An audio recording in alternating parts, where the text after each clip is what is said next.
Welcome back. It's story time. Oh, here comes Caden. He heard me. Oh, you coming to say hi? He gets so excited. Say hi. Mwah, you're so precious. Well, it's story time. It's past story time. I'm late. I always struggle being on time because there's always a million things going on. But yeah. I had a meeting tonight, so hi.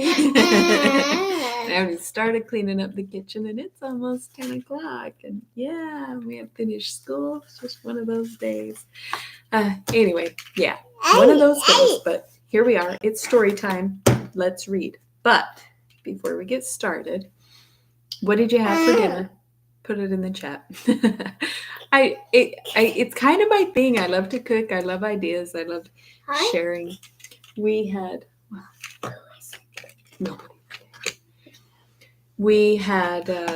I put a mutton roast in the crock pot with some small potatoes and carrots and onions, and we just had that because I knew I was having a busy day and I had a meeting. And so I just did that so I could just dish out, meat, potatoes, carrots, onions. And it was really good. The mutton was so tender. And I like mutton. I like the flavor. So it was really yummy. Hey, monkey, how about no? Anyway, and then I made brownies for dessert. So I had a brownie. And it was yum. Anyway, and then I like to show off my stuff I made because why not? I want to show them something, but I'm not going to tell you. You're not going to tell me? Yeah. So right now I have a whole box of earrings. So all I'm showing right now is earrings. But look at these ones. I don't know how well you can see, but those are little dried flowers down in there. See how they're really super sparkly? I'll show you that I can dance. No. On the black, you can't tell that they're kind of a trend. Hey, you're being noisy right while I'm talking. Don't interrupt me. These are like a clear pink color, kind of. Trying to show against the black background. Anyway, yeah, they're really cute. And then I have these ones. These are kind of cool because they're these little flowers that dried quite kind of brownish, so they look sepia, right? Like old-fashioned. And so there's a little bit of gold in the earrings. See how they kind of have that? They're still transparent, but they have the hint of kind of a creamy gold color. So that to me, they look really like old-fashioned, right? With the old, the old dried flowers. And I know they're so hard to see on this camera, but look at those. Cool, right? I kind of like that look. Anyway, so they're kind of a yellowy, golden. They're cute. Anyway, okay. Showing off my stuff. Now I'm ready to read. Evelina, this is chapter 17. It's volume 3. And I think there's like 17, 19, 20, 21, but some of them are really short. Okay, so we only have, don't be noisy, sis, a couple more chapters, because this is 17, and I think there's 21, and several of them are short, so I'd probably read 2 or 3. So like in 2 or 3 days, we're going to be done. And then we'll start Anne of Green Gables, which is going to be really fun. So Evelina in continuation, letter 17, October 9th. I could not write yesterday, so violent was the agitation of my mind, but I will not now lose a moment till I have hastened to my best friend an account of the transaction of a day I can never recollect without emotion. Mrs. Selwyn determined upon sending no message, lest, said she, Sir John, fatigued with the very idea of my reproaches, should endeavour to avoid a meeting. All we have to do is to take him by surprise. He cannot but see you who you are, whether he will do you justice or not. We went early, and in Mrs. Beaumont's chariot, into which Lord Orville, uttering words of the kindest encouragement, handed us both. My uneasiness during the ride was excessive, but when we stopped at the door, I was almost senseless with terror. The meeting, at least, was not so dreadful as that moment. I believe I was carried into the house, but I scarce recollect what was done with me. However, I know we remained some time in the parlour before Mrs. Selwyn could send any message upstairs. When I was somewhat recovered, I entreated her to let me return home, assuring her I felt myself quite unequal to supporting the interview. No, said she, you must stay now. Your fears will but gain strength by delay, and we must not have such a shock as this repeated. Then, turning to the servant, she sent up her name. An answer was brought that he was going out in great haste, but would attend her immediately. I turned so sick that Mrs. Selwyn was apprehensive I should have fainted, and opening a door which led to an inner apartment, she begged me to wait there till I was somewhat composed, until she had prepared for my reception. Glad of every moment's reprieve, I willingly agreed to the proposal, and Mrs. Selwyn had but just time to shut me in before her presence was necessary. The voice of a father, oh dear and revered name, which then for the first time struck my ears. First time she's ever heard her father's voice. Affected me in a manner I cannot describe, though it was only employed in giving orders to a servant as he came downstairs. Then, entering the parlour, I heard him say, I am sorry, madam, I made you wait, but I have an engagement which now calls me away. However, if you have any commands for me, I shall be glad of the honour of your company some other time. I am come, sir, said Mrs. Selwyn, to introduce your daughter to you. I am infinitely obliged to you, answered he, but I have just had the satisfaction of breakfasting with her. Ma'am, your most obedient. You refuse, then, to see her? I am much indebted to you, madam, for this desire of increasing my family, but you must excuse me if I decline taking advantage of it. I have already a daughter to whom I owe everything, and it is not 3 days since that I had the pleasure of discovering a son. How many more sons and daughters may be brought to me, I am yet to learn. Wow. But I am already perfectly satisfied with the size of my family. Had you 1,000 children, Sir John? Said Mrs. Selwyn warmly. This only one, of which Lady Belmont was the mother, ought to be the most distinguished, and far from avoiding her sight, you should thank your stars in humble gratitude that you... Sorry, I'm stumbling over my words. That there yet remains in your power the smallest opportunity of doing the injured wife you have destroyed the poor justice of acknowledging her child. I am very unwilling, madam, answered he, to enter into any discussion of this point, but you are determined to compel me to speak. There lives not at this time the human being who should talk to me of the regret due to the memory of that ill-fated woman. No one can feel it so severely as myself.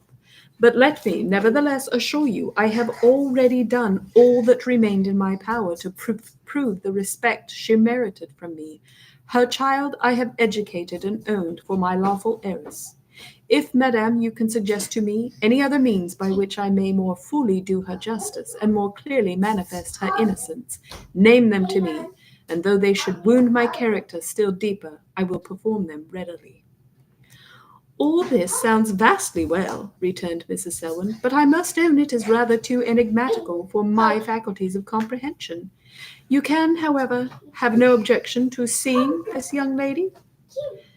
None in the world. Come forth, then, my dear, cried she, opening the door. Come forth and see your father. Then, taking my trembling hand, she led me forward. I would have withdrawn it and retreated, but as he advanced instantly towards me, I found myself already before him. Imagine that being the first time you met your father. Wow. What a moment for your Evelina. An involuntary scream escaped me, and covering my face with my hands, I sunk on the floor. He had, however, seen me first, for in a voice scarce articulate he exclaimed, Good heaven. Does Caroline Evelyn still live? She looks just like her mother. Mrs. Selwyn said something, but I could not listen to her, and in a few minutes he added, Lift up thy head. If my sight has not blasted thee, lift up thy head, thou image of my long-lost Caroline. Affected beyond measure, I half rose and embraced his knees, while yet on my own. Yes, yes, cried he, looking earnestly in my face. I see thou art her child. She lives, she breathes, she is present to my view. Oh, that she indeed lived. Go, child, go, added he, wildly starting and pushing me from him. Take her away, madam, I cannot bear to look at her. And then, breaking hastily from me, he rushed out of the room. Speechless, motionless myself, I attempted not to stop him, but Mrs. Selwyn, hastening after him, caught hold of his arm. Leave me, madam, cried he with quickness, and take care of the poor child. Bid her not think me unkind.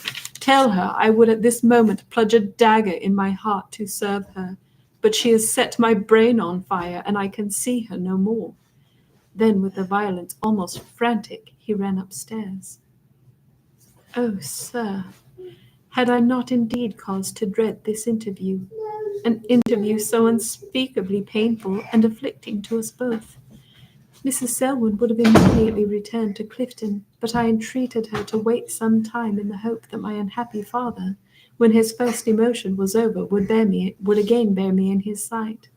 However, he soon after sent his servant to inquire how I did, and to tell Mrs. Selwyn he was much indisposed, but would hope for the honour of seeing her tomorrow, at any time she would please to appoint. She fixed upon 10 o'clock in the morning, and then, with a heavy heart, I got into the chariot. Those afflicting words, I can see her no more, were never a moment absent from my mind. Yet the sight of Lord Orville, who handed us from the carriage, gave me some relief for the sadness of my thoughts. I could not, however, enter upon the painful subject, but begging Mrs. Selwyn to satisfy him, I went to my own room. As soon as I communicated to the good Mrs. Clinton the present situation of my affairs, an idea occurred to her, which seemed to clear up all the mystery of my having been so long disowned. The woman, she says, who attended my ever-to-be-regretted mother in her last illness, and who nursed me for the first 4 months of my life, soon after being discharged from your house, left Berry Hill entirely with her baby, who was but 6 weeks older than myself. Mrs. Clinton remembers that her quitting the place appeared at the time very extraordinary to the neighbours, but as she was never heard of afterwards, she was by degrees quite forgotten. The moment this was mentioned, it struck Mrs. Selwyn, as well as Mrs. Clinton herself, that my father had been imposed upon, and that the nurse who said she had brought his child to him had in fact carried her own. Wow, hey, don't hurt him. Sis, that's not soft enough to toss him into it. The name by which I was known, the secrecy observed in regard to my family, and the retirement in which I lived, all conspired to render this scheme, however daring and fraudulent, by no means impracticable, and in short, the idea was no sooner started than conviction seemed to follow it. So there was a servant lady who took care of Evelina and nursed her right after she was born because her mother died. And then when she was 4 months old, the lady just left. And she had a daughter that was only 6 weeks older than Evelina. So they're like, oh my goodness, she took her daughter and went to Sir John Belmont and said, this is your daughter. Probably so that she would have a better life, right? Like she would be in the best schools and maybe even get an inheritance and everything. Mrs. Selwyn determined immediately to discover the truth or mistake of this conjecture. Therefore, the moment she had dined, she walked to the Hotwells, attended by Mrs. Clinton. I waited in my room till her return, and then heard the following account of her visit. She found my poor father in great agitation. She immediately informed him of the occasion of her so speedy return, and of her suspicions of the woman who had pretended to convey to him his child. Interrupting her with quickness, he said he had just sent her from his presence, that the certainty I carried in my countenance of my real birth made him, the moment he had recovered from a surprise which had almost deprived him of reason, suspect himself the imposition she mentioned. He had therefore sent for the woman and questioned her with the utmost austerity. She turned pale and was extremely embarrassed, but still she persisted in affirming that she had really brought him the daughter of Lady Belmont. His perplexity, he said, almost distracted him. He had always observed that his daughter bore no resemblance to either of her parents, but as he had never doubted the veracity of the nurse, this circumstance did not give birth to any suspicion. At Mrs. Selwyn's desire, the woman was again called, and interrogated with equal art and severity. Her confusion was evident, and her answers often contradictory, yet she still declared she was no impostor. "We will see that in a minute," said Mrs. Selwyn, and then desired Mrs. Clinton might be called upstairs. The poor wretch, changing colour, would have escaped out of the room, but being prevented, dropped on her knees and implored forgiveness. A confession of the whole affair was then extorted from her. She knew because Mrs. Clinton knew who she was, so as soon as she heard Mrs. Clinton, she knew she was in trouble. "Doubtless, my dear sir, you must remember Dame Green, who was my first nurse. The deceit she has practiced was suggested, she says, by a conversation she overheard, in which my unhappy mother besought you that if her child survived her, you would take the sole care of its education, and in particular, if it should be a female, you would by no means part with her early in life. You not only consented, she says, but assured her you would even retire abroad with me yourself, if my father should importunely demand me. Her own child, she said, was then in her arms, and she could not forbear wishing it were possible to give her the fortune which seemed so little valued for me. This wish, once raised, was not easily suppressed. On the contrary, what at first appeared a mere idle desire, in a short time seemed a feasible scheme. Her husband was dead, and she had little regard for anybody but her child. And in short, having saved money for the journey, she contrived to inquire a direction to my father, and telling her neighbours she was going to settle in Devonshire, she set out on her expedition. When Mrs. Selwyn asked her how she dared perpetrate such a fraud,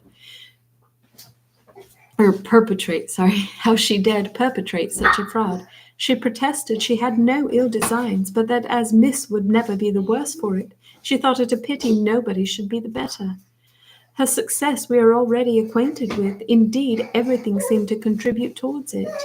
My father had no correspondent at Berry Hill. The child was instantly sent to France, where, being brought up in as much retirement as myself, nothing but accident could discover the fraud. And here let me indulge myself in observing and rejoicing to observe that the total neglect I thought I met with was not the effect of insensibility or unkindness, but of imposition and error, and that at the very time we concluded I was unnaturally rejected, my deluded father meant to show me most favour and protection. He acknowledged that Lady Howard's letter flung him into some perplexity. He immediately communicated it to Dame Green, who confessed it was the greatest shock she had ever received in her life. Yet she had the art and boldness to assert that Lady Howard must herself have been deceived, and as she had from the beginning of her enterprise declared she had stolen away the child without your knowledge, he concluded that some deceit was then intended him, and this thought occasioned his abrupt answer. Dame Green owned that from that moment the journey to England was settled. She gave herself up for lost. All her hope was to have had her daughter married before it took place, for which reason she had so much promoted Mr. Macartney's addresses, for though such a match was inadequate to the pretensions of Miss Belmont, she well knew it was far superior to those her daughter could form after the discovery of her birth, which means that Mr. Macartney fell in love with her, and she's not his sister, like they thought she was. So that's nice.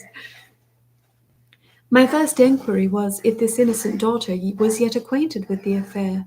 No, Mrs. Selwyn said, nor was any plan settled how to divulge it to her. Poor unfortunate girl! How hard is her fate! She is entitled to my kindest offices, and I shall always consider her as my sister.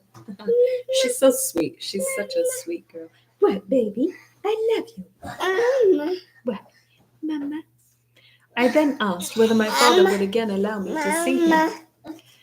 Why, no, my dear, not yet, answered she. He declares the sight of you is too much for him. However, we are to settle everything concerning you tomorrow, for this woman took up all our time today. This morning, therefore, she is again gone to the hot well. I am waiting in all patience for her return, but as I know you will be anxious for the account this letter contains, I will not delay sending it. Okay, letter 18. Look at Kane reading a book. He loves books. It's not a real long one, but it is quite late here. I think we'll end it there.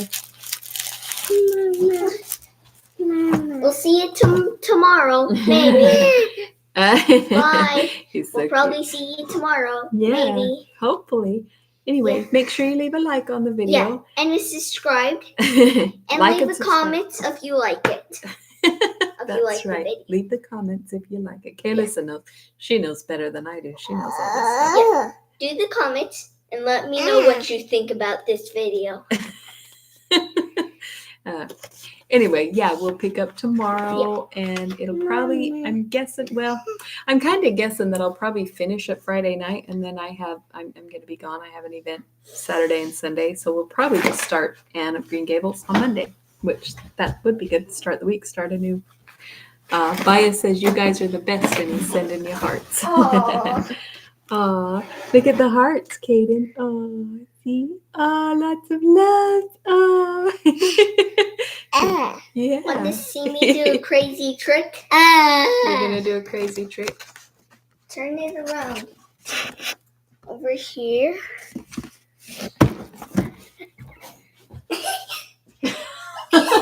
What are you doing? That wasn't a trick. It was just a weird dance. It was no trick at all. I threw the dog into Kane's bed. Baya says, love you more than anything. Oh, I miss you guys so I threw the dog into Kane's bed. Seems like we're just missing out every day that we don't get to see you.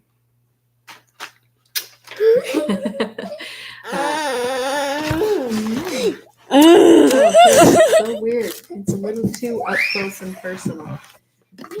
Give the people space. Nobody wants lips in their face. I mean, They're kisses. We'll blow kisses from back here.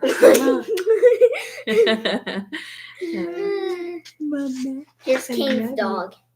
Yep, he got its name is Coffee. He got it for its birthday, and he loves it. Of course, he loves coffee. Its name is Coffee. Mwah. Mwah. Don't bend it. Be nice to the book. Be nice. We're gonna start that probably on Monday. Anyway, love you guys. I want to show them some things. What are you showing them? Oh, my cast. Here's the side drop. Here's the side drop. That's actually castor oil. Oh, castor oil? Mm-hmm. Fascinating. Okay, well, love you guys so much. We'll pick up tomorrow. Give them one more kiss. You want to do one more?